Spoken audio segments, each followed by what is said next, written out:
Lord Seventh is a priest novel. This is an audiobook made by fans for other fans. Disclaimer. The main couple of the story is made up of two men. If you don't like it, don't listen. Thank you.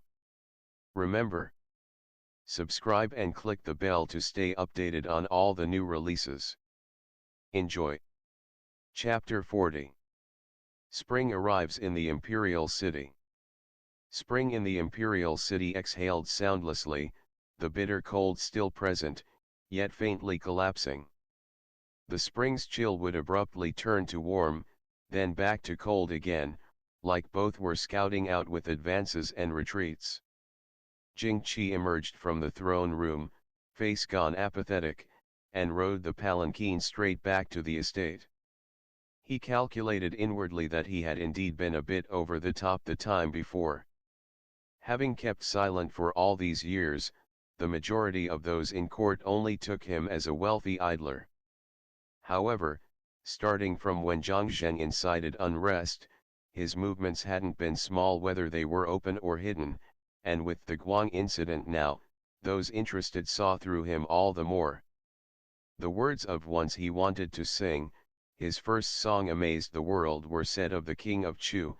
If they fell upon his own head, it would be enormously far from encouraging. Whitewater had to withdraw, one day.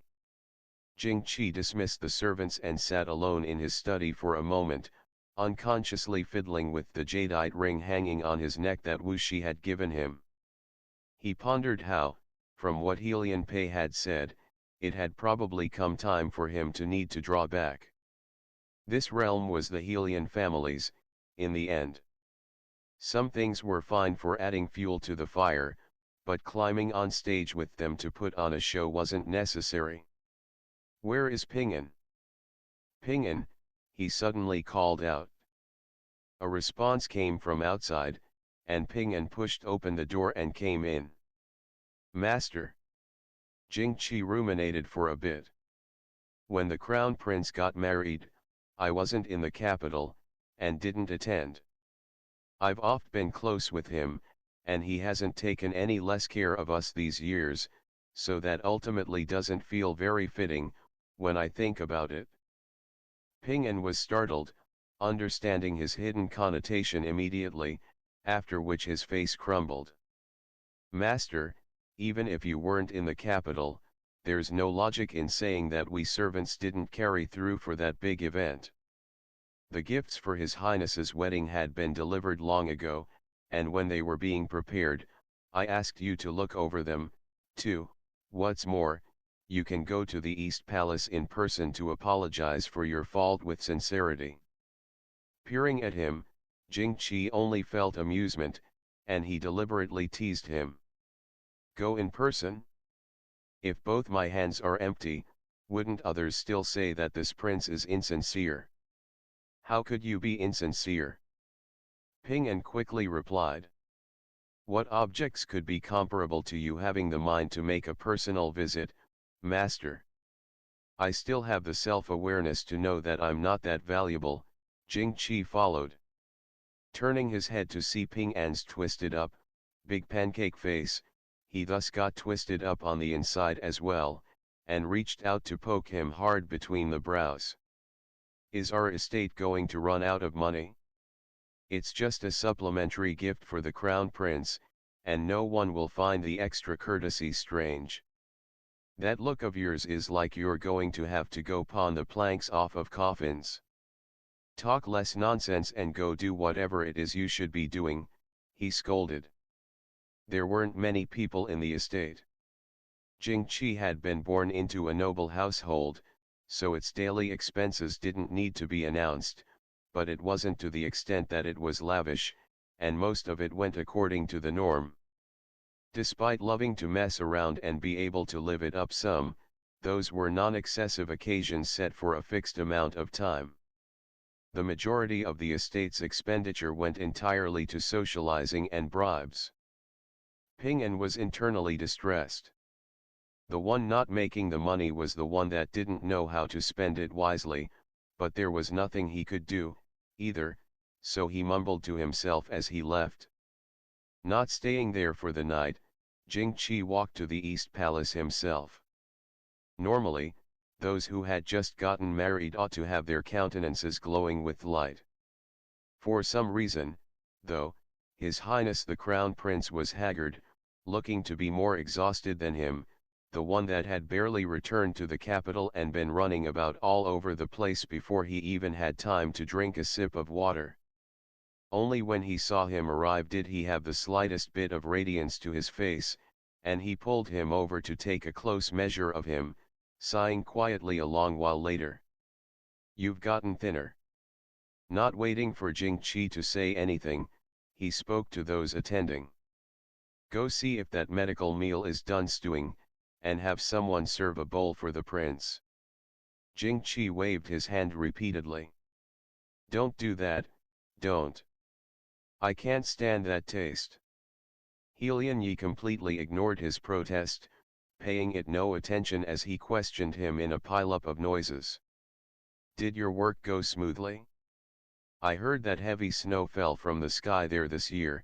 Did you freeze?" The look in his eyes was pressing, and he forgot to let go of the hand holding Jing Qi's wrist, either because he was unaware that he forgot, or he was emotional.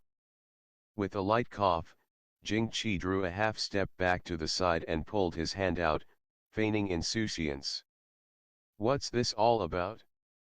Liao Zhendong treated me with good food and drink. Fearing that I would freeze, he specially erected a few li-long canopy in wait for me. My life had been much more comfortable than it had been at the capital." For but a short moment, he suddenly sensed that there appeared to be something hidden in Helian Yi's expression, but he refused to investigate it. Once one was bit by a snake, they would fear well ropes for 10 years. Sometimes, the pain would be difficult to deal with, and the fear, close at hand. Upon putting a moment of more thought into things, he felt scared out his wits, and couldn't wait to get 8 Zhang away from him. It was said that, in a foreign land, there was a species of animal known as elephants, huge, long-nosed, and possessing the strength of 30,000 catties. If one was chained to a wooden stake when young and grew up bound to it, then, many years later, when it had the ability to wrap around a tree and uproot it, it still wouldn't be able to struggle free of that tiny little stake. Jing Qi understood well that instinct could not be resisted, because Helian Yi was, at times, his stake. Helian Yi's complexion imperceptibly dulled some, following which he let go of him in coordination, sat down, and sipped his tea like nothing had happened. "I heard that you had only just come back today and debriefed Father Emperor. How come you're not resting at this moment, but have run off to my place?" "I have a gift for you, Your Highness," Jing Qi said with a smile. "I was afraid that you wouldn't be able to get it if it was any later." Helian Yi glimpsed the trunk Jing Qi had someone carry in, and he promptly understood what the gift was. Lowering his lashes, he smiled without rushing to speak, then waved his hand to have everyone in the surroundings withdraw before he answered. "Could it be that you've gotten inside information on Helian Zhao?"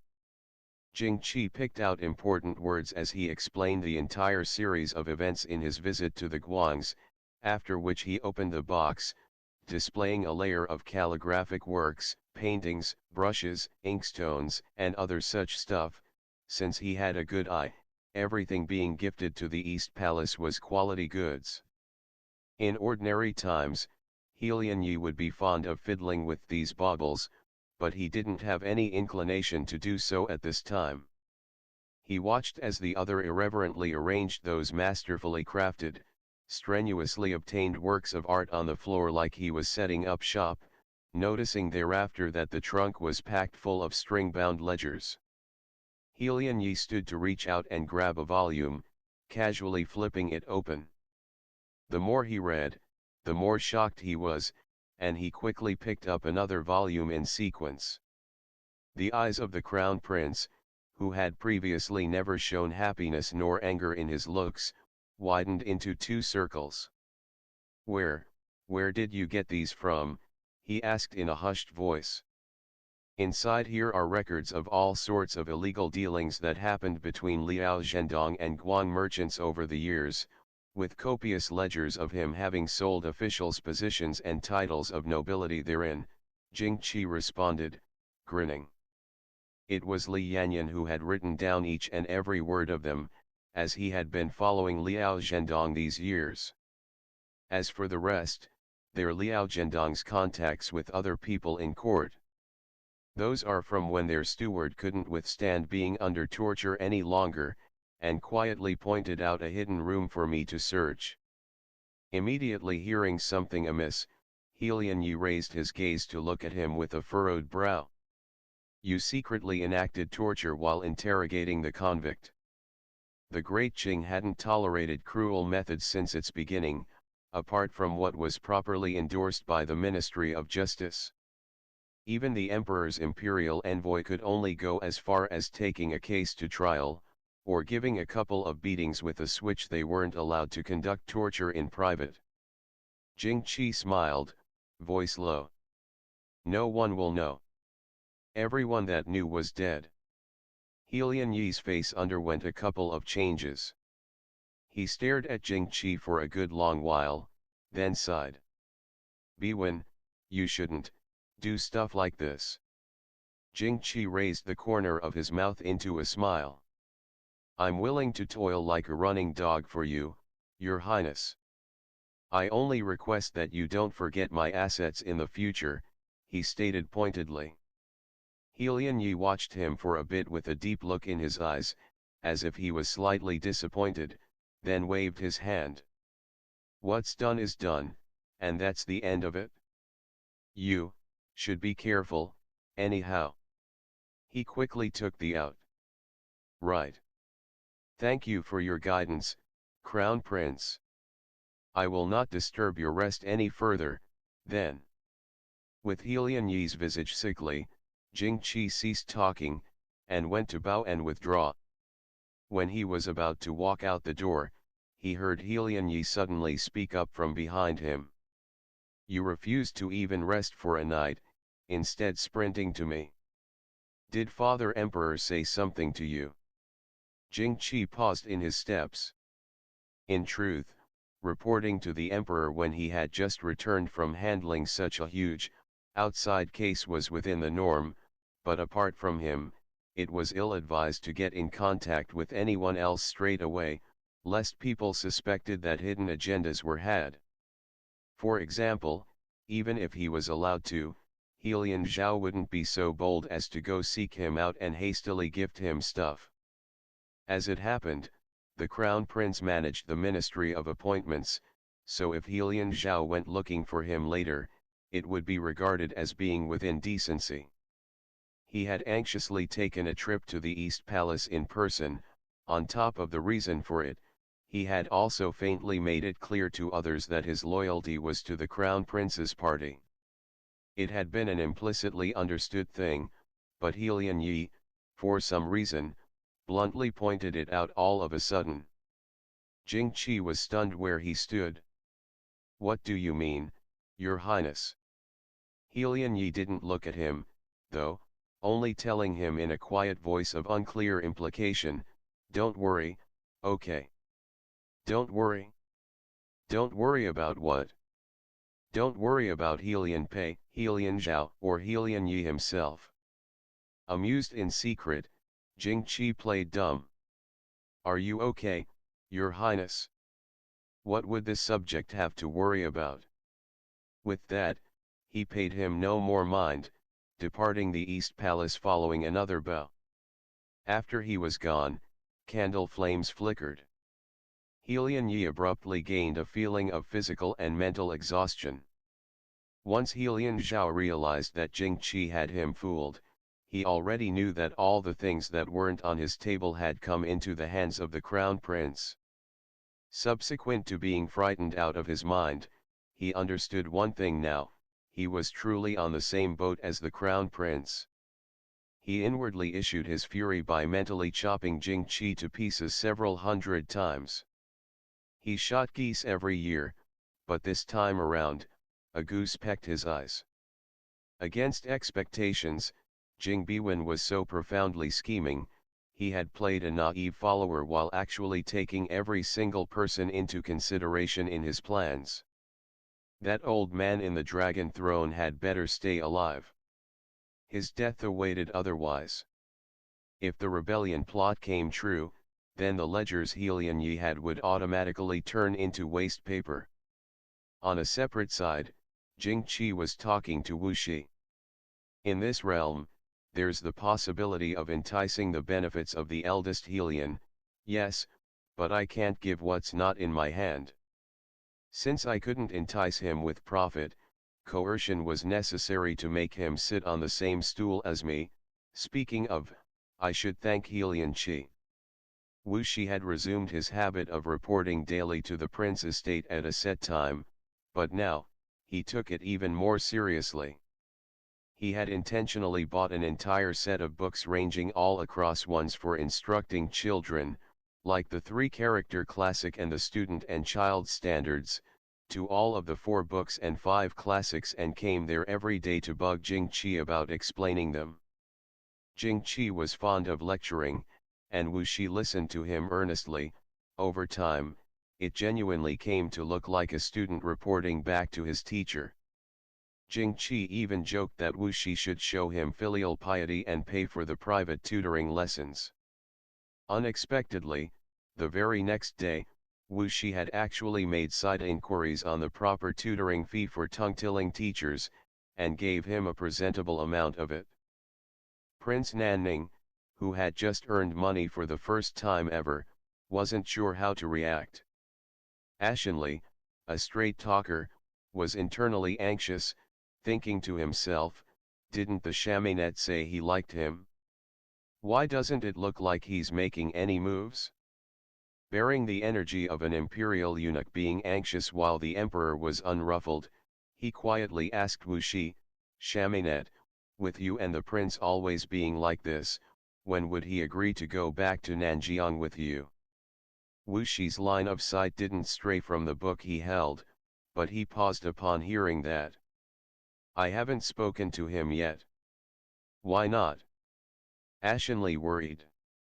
Are you afraid that he won't be willing? Wuxi nodded, then shook his head. Even if he'd be willing, I don't have the skill right now. How could I not make him worry again, were some incident to happen? It'd be better to train up on my capability first, so that I'm able to protect him someday. Ashenly thought about it, then tested for something. Then, what will you do if he doesn't like you? Wuxi was taken aback for a long time. I'll treat him well. He will know so, of course. He spoke no more, turned, and went back to the study, ignoring Ashenly, who was pulling his hair in distress. End of the chapter. Stay tuned for more BL.